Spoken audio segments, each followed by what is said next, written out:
guys, balik lagi bareng gua Yopi di channel Bang Yopi Motovlog.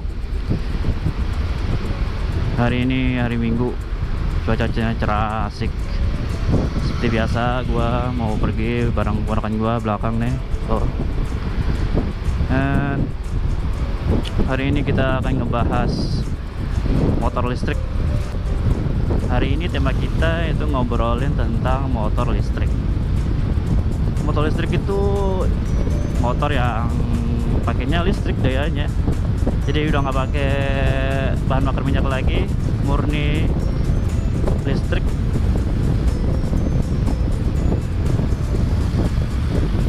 Sebenarnya motor listrik itu bukan teknologi baru ya di dunia ya, tapi di Indonesia sih termasuk teknologi baru karena belum banyak yang begitu ngerti tentang motor listrik.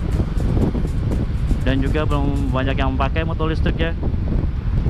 Dan akhir-akhir ini di Indonesia lagi gencar-gencarnya promosi sepeda motor listrik, karena untuk mengurangi pemakaian dari bahan bakar minyak yang semakin menipis.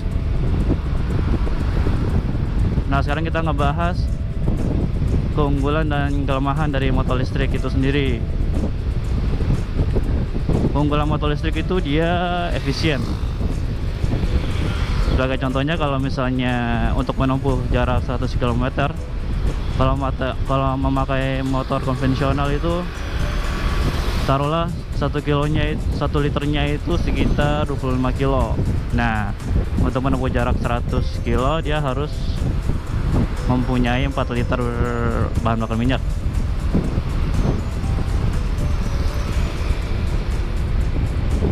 Nah, satu liter bahan bakar minyak itu sekitar 8.000 lah, kita taruh lah. Jadi dia untuk menempuh jarak 100 km mengeluarkan biaya sekitar Rp32.000 untuk motor ya. Sedangkan kalau motor listrik, dia tuh hitungannya kayak listrik rumah aja. Dia hitungannya per kWh. Jadi kalau misalnya motor listrik itu mempunyai daya sekitar 5 kWh atau 5 kWh,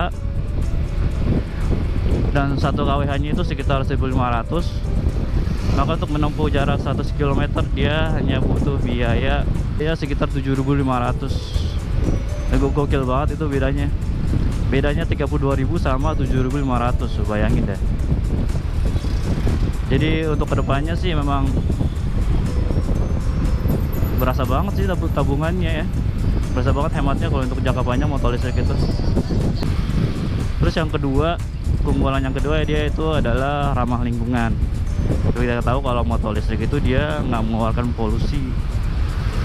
Jangan kan mengeluarkan polusi, suaranya aja nggak ada.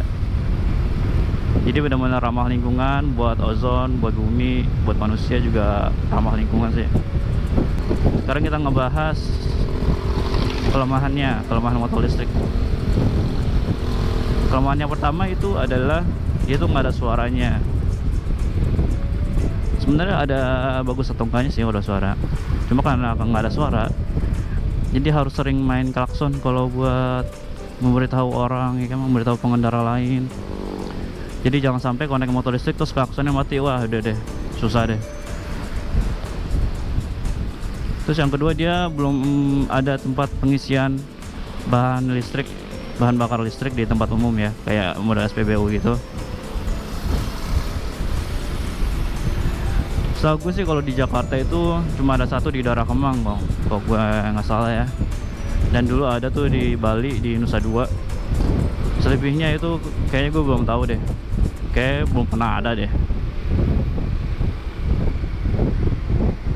Jadi ya mau nggak mau harus di charge-nya itu di rumah.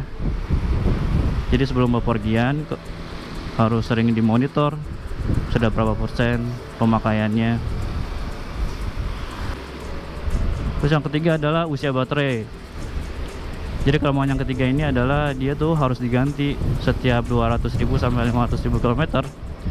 Itu baterainya itu harus diganti. Ya 200.000 sampai 500.000 ya sekitar berapa tahun lah ya, lumayan lah.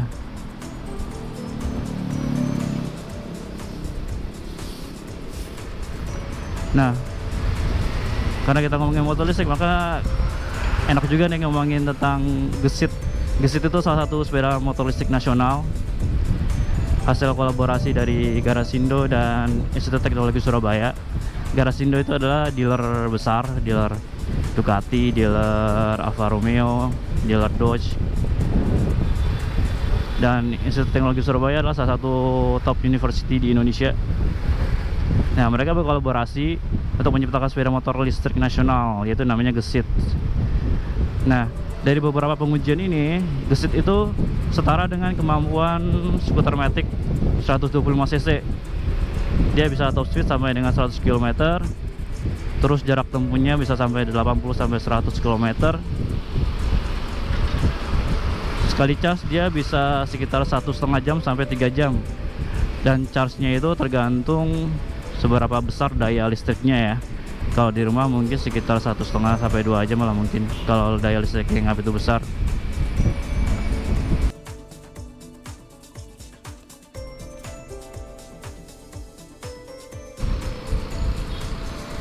Dan katanya sih bakal dijual di harga sekitar 15 jutaan. Dan ini akan full akan full dijual itu sekitar tahun 2018 atau 2017 akhir, dikonfirmasi oleh Garasindo-nya sendiri. Tapi untuk pihak yang mau inden udah bisa. Dan gue excited banget sih sebenarnya tentang motor listrik nasional ini, karena udah lama ya Indonesia tuh nggak punya penggerak industri otomotif nasional. Setelah Timor zaman dulu Pak Harto, setelah itu nggak ada lagi, kayak mati suri gitu. Jadinya gue benar-benar excited banget kalau bisa ada kesempatan test ride motor Gesit ini. Wah, gue seneng banget tuh pasti. Oh ya, satu lagi, si Gesit ini udah mengadopsi seperti teknologi Zero Motorcycle ya. Zero Motorcycle juga salah satu pemain motor listrik di dunia di Amerika. Jadinya kita bisa mengatur pemakaian motornya itu melalui smartphone. Jadi top speednya berapa, pemakaiannya berapa persennya lagi, itu bisa dikontrol semua melalui smartphone. Jadi keren banget sih, keren. Makanya tuh gue bilang gue excited banget sama motor listrik nasional ini.